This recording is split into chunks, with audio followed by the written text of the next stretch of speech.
Okay. And you, we can stop the cheering. That was very nice, but actually I haven't done anything yet. So, you know, let's leave it till later. Showbiz, it's a funny game like that, really. It's the only profession I know where you get congratulated just for being there. I mean, imagine, like, if car mechanics took the same attitude. Sorry, mate, I'm not even opening the bonnet until you say how great I am, you know? Actually, I don't really dig audience participation. I know there is a lot of that gear on this show, and that's fine, but don't worry, because it ain't going to happen today. You know that the comic has run out of material when he or she says, and now I'm going to choose a person from the audience. And you don't need to be a mind reader to realise the first 3 rows of people are going, oh, flippin' hell, I hope he doesn't choose me. Now, why? I mean, why is sitting there hoping in a theatre, oh, it doesn't choose me? I mean, you'd tell them to bugger off, couldn't you know? No, I'm not getting up on stage. Bugger off. I'm paid. Entertain me, you know. Do I ask you to come down where I work and polish my lathe? Strange, isn't it? I mean, we don't keep up, ladies and gentlemen. We don't know how to be honest, do we? The human race, we can't tell the truth. We're too embarrassed of a scene. You're in a restaurant, you're saying, oh God, this meat is horrible, it's terrible. The waiter comes up, how's your food? It's lovely, lovely. We're always apologising for things that aren't our fault. I mean, I do it. Same restaurant. I'm sorry, waiter. I'm sorry, mate. I'm sorry, waiter. Sorry. I'm sorry. It's just there's a pube in my soup. I'm sorry. I mean, what am I apologising for?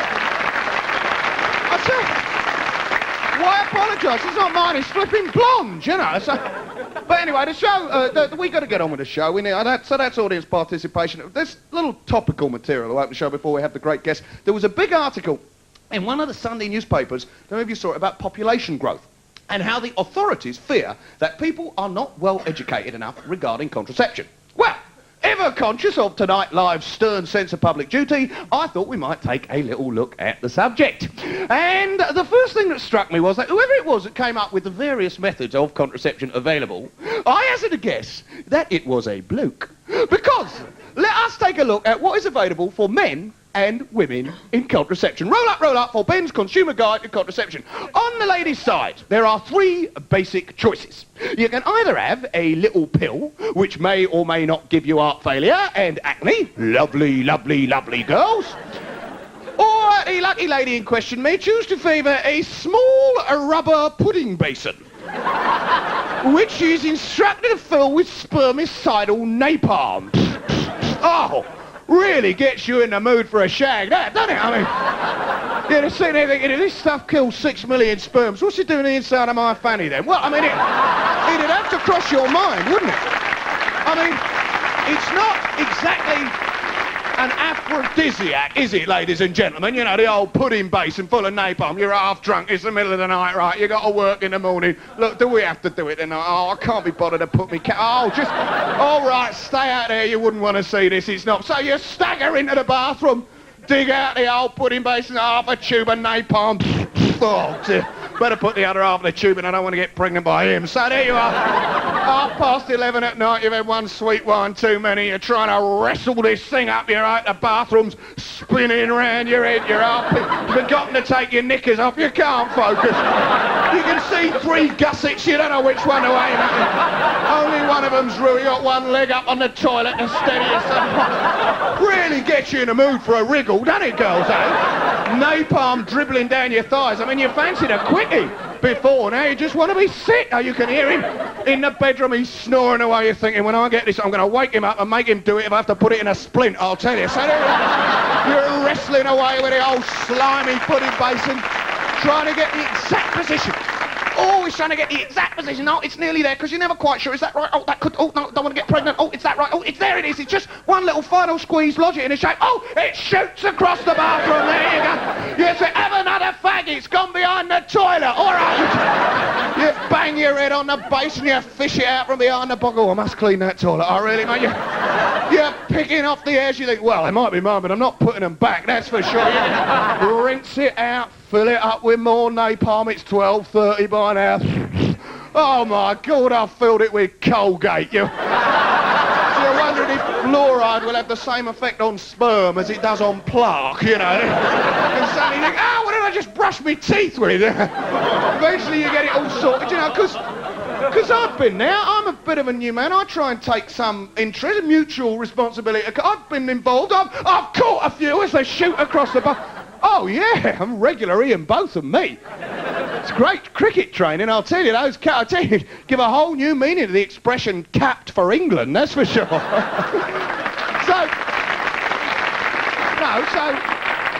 So girls, you can either have the pill or the pudding basin, or, third choice, you may choose to have a bit of barbed wire shoved up you. That's what medical science has come up with for the girls. Thrombosis, napalm, or barbed wire. Very nice. Now, what we ask ourselves, as the wonders of the doctor's profession come with all their technical brilliance, what do they come up with for the blokes? Condoms. That's it, nothing else. Little rubber digger, works, doesn't it? Covers it up, no worries. No question of decades of research into the delicate hormonal balance of a man's body, no.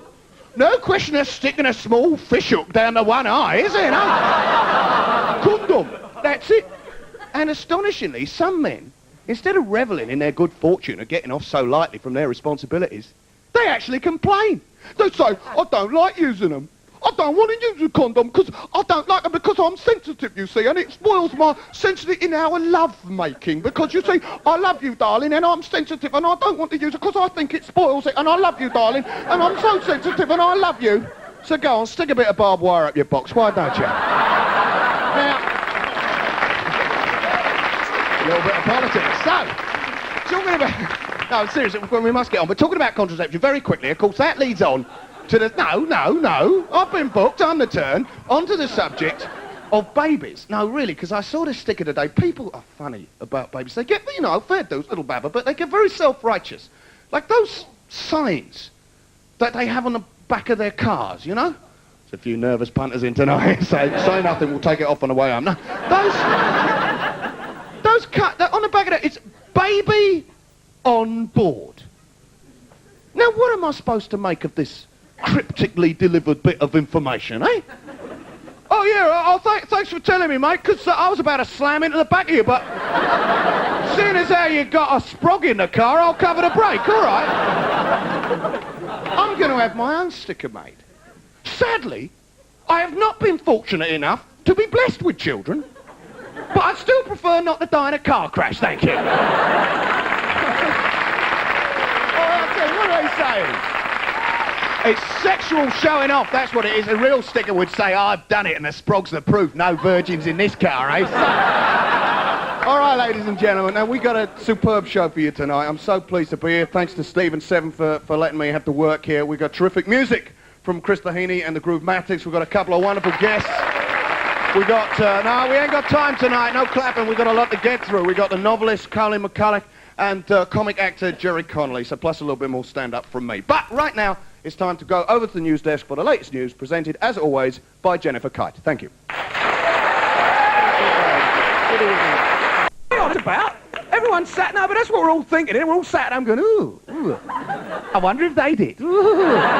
Do you reckon they did it? Ooh, look, T, he's picked the fat one. They won't do it. Ooh. Oh, look, she's picked the one with glasses. What a farty. They won't know. I wonder if they did it on their weekend at Kent Island. Oh, the sweet music of modern romance. Let's see how they got on last week, says Greg. Well, it was all funny, really, because he was really embarrassing, because he didn't know how to eat his lobster, and I was really... Never mind about the lobster, did you shag him? It's what we wanted. There are three lads, right? They're all lined. It's a strange show. They're all like, they're good old lads. Three blokes, good old boys, nice little bomber jacket, pasty sports coat, bit of gold jewellery, hard but classy, know what I mean? You know, good old lads, good old boys, good old drinking, rooting, fighting, farting Aussie boys. So, and there's some girl, she's behind the wall, she's got enough hairspray on to destroy what's left of the ozone layer, right? She's called Vosine or Decore or something like that. And the new hostess, oh, she's weird, the new hostess, grinning?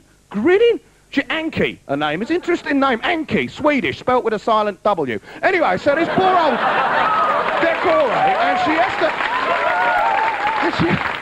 has to ask the lads a question, and on the strength of their totally spontaneous, prepared answers, she will decide who to spend a weekend with on Keppel, right? And they're a bit saucy, those lads, aren't they? They're a little bit saucy, those naughty boys, eh? Decorate says, would you try and kiss a girl on the first date? The first lad says, I don't know. I've never had to try.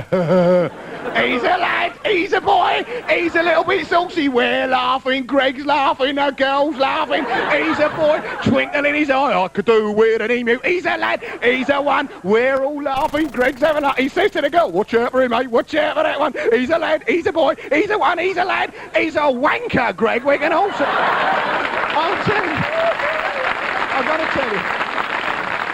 I know I sound passionate about this subject, but I'll tell you, Australia's strongest weapon in the free trade war is its television. It should be used more aggressively. All the Minister for Trade has to do is say to the British Board of Trade, buy our sheep or we'll sell Hinch to the BBC. That's all you have to do. Okay, ladies and gentlemen, it's rock and roll time. That's the time I like to get down to boogie. Time to put your hands together, stamp your feet, wiggle your two shoes and get down to the fabulous sound of Chris Tahini and the Groove Maniac.